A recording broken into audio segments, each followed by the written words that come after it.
بسم اللہ الرحمن الرحیم. ایک دفعہ پھر آپ کی خدمت میں حاضر YCDC کے آفیشیل پلیٹ فارم کے ساتھ آصفہ سلیم, اسپیچ اینڈ پیتھولوجسٹ. آج ہم اویئرنیس کی بات کریں گے ڈاؤن سنڈروم کے حوالے سے.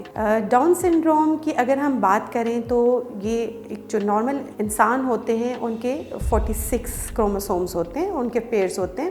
اگر اس میں ایک کسی بھی وجہ سے ایک جو ہے اس میں انکریز ہو جاتا ہے اور وہ 47 کروموسومز ہو جاتے ہیں تو وہاں پر منگول بچے یا ڈاؤن سنڈروم بچوں کی پیدائش ہوتی ہے. ڈاؤن سنڈروم بچوں کو اگر ہم ان کے ڈائگنوسس کی بات کریں تو یہ جیسے ہی پیدائش ہوتی ہے اس کے فوراً بعد بھی جو ایک چائلڈ اسپیشلسٹ کی انیشیل اسیسمنٹ ہوتی ہے اس میں آئیڈیا ہو جاتا ہے, کیونکہ ان کے فیچرز بچوں کے بہت زیادہ پرومیننٹ ہوتے ہیں.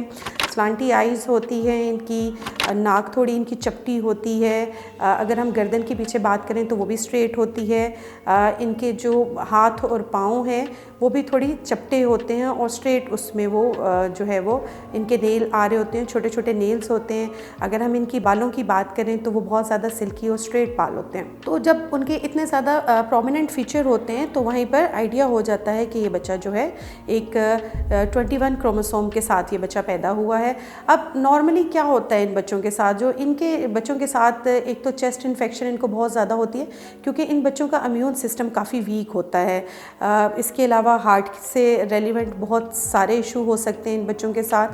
آئی سائٹ بھی ویک ہو سکتی ہے, ہیئرنگ کے ایشوز بھی ہو سکتے ہیں. تو بتانے کا مقصد یہ ہے کہ بینگ اے پیرنٹ اگر آپ کو اللہ میاں نے اس بلیسنگ سے نوازا ہے تو آپ نے ان چیزوں کو مد نظر رکھنا ہے اور تمام اس کے پراپر ٹیسٹ وغیرہ کروانے تاکہ آپ کو پتہ چل سکے کہ خدا نخواستہ بچے کو جو ہے کوئی اس طرح کے ایشوز تو نہیں ہیں.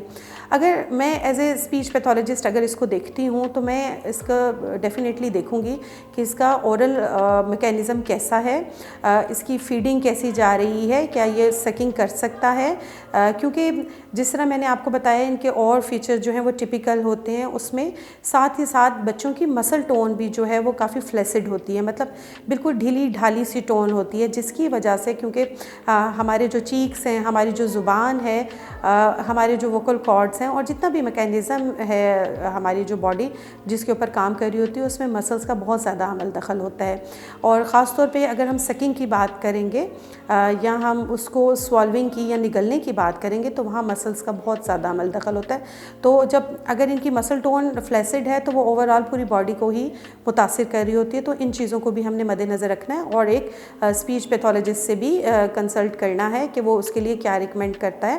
اگر تو وہ چیزیں بہتر ہیں تو پھر آپ اس کو چھوڑ سکتے ہیں, اور اگر آپ کو اس میں لگتا ہے کہ پرابلم آ رہی ہے تو آپ فیڈنگ ایشو کے حوالے سے ان سے کنسلٹیشن آپ لے سکتے ہیں. اب جیسے جیسے یہ بچے تھوڑے بڑے ہوتے ہیں اور ان کے جو جب یہ ٹائم آتا ہے ان کے چلنے کا, ان کے بیٹھنے کا, تو وہ چیزیں جو ہیں وہ ڈیلیڈ مائل سٹونز کے ساتھ چل رہی ہوتی ہیں. ساتھ ہی ساتھ آئی کیو لیول کی اگر ہم بات کریں تو وہ بھی تھوڑا جو ہے وہ مائلڈ ہوتا ہے اور جو ہے اس طرح سے نہیں ہوتا, شارپ نہیں ہوتے یہ بچے کہ یہ فوری چیزوں کو پک کر سکیں. تو اس کے لیے ہم نے یہ کرنا ہے, ایک تو بچوں کے اگر وہ چلنے میں یا بیٹھنے میں یا نیک ہولڈنگ میں پرابلم آ رہی ہے تو اس کے لیے ایک اچھا فزیو تھراپسٹ جو ہے ہمیں چاہیے ہوتا ہے, جو کہ اس کے ان سارے جو عمل ہے اس کے چلنے کا, اس کے موومنٹ کا, اس کے واک کا یا اس کی جو گراس موٹر سکلز ہیں اس سب میں فوری طور پہ ہمیں ایک فزیو تھراپسٹ کی ضرورت ہے. اسی کے ساتھ ساتھ اگر بچہ جیسے اب تھوڑا اور بڑا ہوتا ہے اور وہ والے مراحل اس کے سٹارٹ ہوتے ہیں جس میں کہ اس کو بولنا ہوتا ہے, بات چیت کرنی ہوتی ہے, تو اس میں بھی ڈیلیڈ مائل سٹونز جو ہے وہ دیکھنے میں آ رہے ہوتے ہیں. تو اس میں بھی اگر ایک اچھی سپورٹ کی جائے تو اس میں بہت ساری چیزیں جو ہیں وہ بہتر ہو جاتی ہیں اور بچے بولنا سٹارٹ کر دیتے ہیں. اگر میں اپنے ہی ایکسپیرینس کی بات کروں تو میرے پاس ایک بہت چھوٹی سی بچی تھی اور وہ تقریباً ابھی 1 ایئر کی کمپلیٹ نہیں ہوئی تھی, اور وہ بچی میرے پاس اسپیچ تھیراپی کے لیے آئی. اور اس کا یہ ہے کہ فیڈنگ پروسیس اس کا اچھا تھا, وہ سکنگ کر لیتی تھی.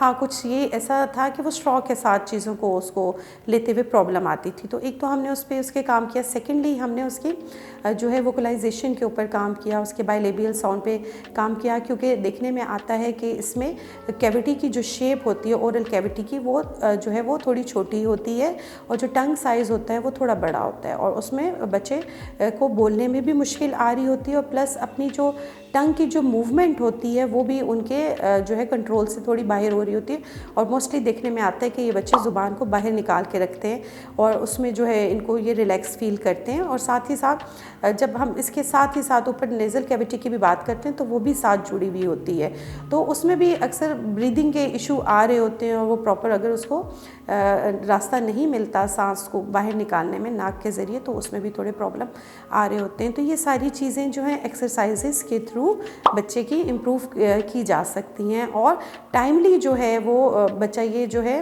اچیو کر لیتا ہے. ابھی جیسے میں اس بچے کی بات کر رہی ہوں تو اس کے ساتھ مجھے یاد ہے کہ جب میں نے اس کے ساتھ کام سٹارٹ کیا تو کچھ ہی عرصے بعد تقریباً 4 سے 5 مہینے بعد جو ہے وہ بچی نے ووکلائز کرنا شروع کر دیا، اور وہ جو ہے وہ چھوٹے چھوٹے سے ورڈز اس نے بولنے شروع کر دیے، اور یہ ساری چیزیں تھیں. اور جب وہ بچی تقریباً 2 سال کے قریب ہوئی تو اس نے آلموسٹ اپنے بچوں کی ایج کے مطابق سارے مائل سٹونز اچیو کر لیے ہوئے تھے. مطلب وہ اتنا ہی بول رہی تھی جتنے کہ اس کی ایج کے بچے بولتے ہیں، یا اس کی موومنٹ اتنی ہی تھی کہ جتنے اور بچے کر سکتے ہیں. اور الحمدللہ پاکستان میں ان بچوں کے ساتھ میں نے دیکھا کہ بہت اچھا کام ہو رہا ہے.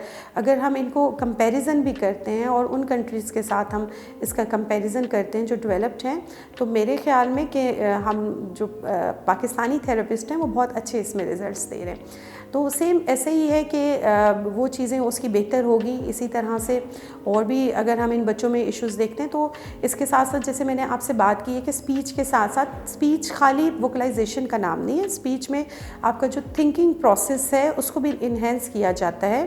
اس میں جو ہے اس کی آئی کیو لیول جو ہے اس کو انکریز کرنے کی کوشش کی جاتی ہے. اس کے ساتھ ڈفرینٹ ایکسرسائزز اور ایسے ایکٹیویٹیز بچے کو کروائی جاتی ہیں کہ اس کا مائنڈ جو ہے پہلے سے زیادہ اچھے طریقے سے کام کرنے لگتا ہے. اچھا، اور اس کے ساتھ ساتھ جو جیسے میں نے آپ سے بات کی ہے کہ اگر ان کی جیسے گراس موٹر سکلز جو ہیں، گراس موٹر سکلز سے مراد وہ مسلز اس میں انوالو ہوتے ہیں جو کہ بڑے بڑے ہیں. جیسے اس میں اس کا بھاگنا ہو گیا بچے کا، یا کک کرنا ہو گیا، یا جمپ کرنا ہو گیا، تو یہ ساری جو ہے، یا واک کرنا ہو گیا، تو یہ ساری چیزیں گراس مسلز کی ہیلپ سے ہو رہی ہوتی ہیں. ابھی اگر ہم چھوٹی اگر بات کریں جو ہماری فنگرز کے جو مسلز ہیں آگے، تو یہ اس کو ہم فائن موٹر بولتے ہیں، اور اس فائن موٹر میں بھی ڈیفینیٹلی لیکنگ آ رہی ہوتی ہے. تو اس کے لیے اس کی بھی ایکسرسائزز کروائی جاتی ہیں، جس سے کیونکہ الٹیمیٹ گول ہوتا ہے کہ بچہ جو ہے وہ ہولڈنگ اچھے طریقے سے کر سکے، اور الٹیمیٹلی اس کی پینسل کی گرپنگ اچھی ہو تاکہ وہ اپنی کاپیز پہ یا اپنا اکیڈیمیکلی وہ اپنے کام کو سٹارٹ کرے اور اس کی وہ چیزیں امپروو ہوں. اور ساتھ ہی جو ہے اس کے جیسے ریمیڈیل تھیراپیز جو ہیں وہ بچے کو کروائی جاتی ہیں، جس میں اس کو یاد کروانا، اس کے کانسیپٹ کلیئر کروانا، یہ ساری چیزیں 1 on 1 ہوں تو یہ زیادہ بہتر ہے. اب اگر ہم اس پوری گفتگو کا ایک انالیسس کریں تو 4 سے 5 ایسی باتیں ہیں جو کہ بہت زیادہ ہمیں سمجھنے کی ہے. وہ یہ ہیں کہ پہلے تو ہم نے یہ سمجھنا ہے کہ اگر ہمارے گھر میں ڈاؤن سنڈروم بیبی آیا ہے تو اس کی نیڈز کیا ہیں، اس کو ہم نے کس کس اسپیشلسٹ کے پاس لے کر جانا ہے، وہ میں نے آپ سے ڈسکس کیا. اس کے بعد جو ہے آگے فردر اس کی گروتھ کے لیے یا اس کے آگے بڑھنے کے لیے کیا کیا چیزیں چاہیے، تو اس میں اس کو فزیو تھیراپی چاہیے، اس کو اسپیچ تھیراپی چاہیے، اس کو ریمیڈیل تھیراپی چاہیے. تو یہ بیسک 3 نیڈز ہیں جو کہ بچے کو چاہیے، اور یہ ضروری نہیں ہے کہ ایک ہی وقت میں ساری ہوں. کہنے کا مقصد یہ ہے کہ اگر بچہ جو ہے وہ چلنا سٹارٹ کر دیتا ہے اور اس پہ اگر پہلے ہم نے فوکس کر لیا ہے تو پھر ہم دوسری چیز کو زیادہ انہینس کر سکتے ہیں، اور اسی طرح سائڈ بائی سائڈ ہم تیسری کو بھی کر سکتے ہیں. تو اوور آل ہمیں یہ کرنا ہے کہ بچے کی جو ہے اوور آل ایریا پہ اس کے ورک کرنا ہے. اس کے علاوہ ڈیلی لیونگ سکلز بچے کو سکھانی ہے. یہ بچے بہت انرجیٹک ہوتے ہیں، یہ ہم لوگوں سے بھی زیادہ اچھا کام کر سکتے ہیں، یہ زیادہ ہارڈ ورکر ہوتے ہیں، یہ بہت سوشل ہوتے ہیں، بہت اسمائلی اور بہت فرینڈلی. تو ان بچوں کے ساتھ کام کر کے مجھے ہمیشہ سے بہت اچھا لگتا ہے، اور کیونکہ یہ ایک جو ہے آپ کا ایک اچھا موڈ بھی بناتے ہیں، آپ سے لرن بھی کرتے ہیں، اور یہ ساری چیزیں آتی ہیں. اچھا، کچھ کوشچن آنسر ایسے ہوتے ہیں جیسے پیرنٹس آتے ہیں اور وہ پوچھتے ہیں کہ کیا ہمارا جو یہ بچہ ہے یہ بڑا ہو کے کیا یہ اس قابل ہوگا کہ ہم اس کی شادی کر دیں، کیا یہ مزید جو ہے ہماری نسل کو لے کر آگے بڑھ سکتا ہے یا نہیں بڑھ سکتا. تو اس میں یہ جو ریسرچز ہیں اور جو ایکسپیرینسز ہیں تو بالکل ایسا ممکن ہے. ہاں آلدو اس میں تھوڑی کمپلیکیشنز ہو سکتی ہیں، لیکن اگر اچھی گائنیکالوجسٹ سے ملا جائے یا ایک پراپر ٹریٹمنٹ ہو تو انفرٹیلٹی جو ہے وہ بچیوں میں بوائز کی نسبت زیادہ ہوتی ہے اور وہ مزید جو ہے وہ بچے پیدا کر سکتی ہیں اگر ان کو تھوڑی ایک اچھی سپورٹ مل جائے. میلز میں تھوڑا سا اس میں زیادہ ایشوز آتے ہیں، لیکن ابھی جیسے سائنس بہت زیادہ ترقی کر رہی ہے تو اس میں بھی بہت زیادہ پازیٹیو چیزیں آئی ہیں. تو اس کے ساتھ ہی ساتھ اگر ہم بات کریں ابھی آئی کیو کی بات کریں یا ان چیزوں کی، تو ابھی اس میں بھی بہت زیادہ ایڈوانسمنٹ آ چکی ہے. کیونکہ پہلے تو ایک یہ تصور تھا کہ یہ بچے 3-4 کلاس سے آگے نہیں پڑھ سکتے، لیکن ابھی ایسا نہیں ہے. یہ بچے بہت ساری سکلز بھی اڈاپٹ کر رہے ہیں. میرے خود ایکسپیرینس میں ایک بچی ہے، وہ ایک بہترین بیوٹیشین ہے، وہ جو ہے بہترین ایک موٹیویشن ہے. ایسے ہی ایک اور بچہ تھا ہمارے پاس 17-18 ایئرس کا، اور ایز اے وہ اسسٹنٹ ٹیچر کام کر رہا تھا. یہ وہ والی اگزامپلس ہیں جو کہ پریکٹیکلی میرے ساتھ ہوئی ہیں اور ان بچوں کے ساتھ میں نے کام کیا ہے. تو اس لیے ہمیں یہ سوچنا کہ یہ بچے نہیں کر سکتے یا صرف ہم ان کو گھر میں رکھیں گے، بہت زیادہ ایکسٹرا لاڈ پیار کریں گے کیونکہ یہ فرینڈلی ہوتے ہیں، یہ کیوٹ ہوتے ہیں، یہ اچھے لگتے ہیں دیکھنے میں، تو وہ بہت زیادہ جو ہے ہم کیا کرتے ہیں یا تو اگنور ہو جاتا ہے بچہ یا پھر اس کو ایکسٹرا ہی پیمپرڈ کر دیا جاتا ہے. تو میں پیرنٹس کو یہی گائیڈ لائن دوں گی کہ بالکل جیسے آپ کے اور نارمل بچے ہیں، ان کی پرورش بھی آپ نے اسی نارمل انداز میں کرنی ہے، وہی گول سیٹ کرنے ہیں ان کے لیے.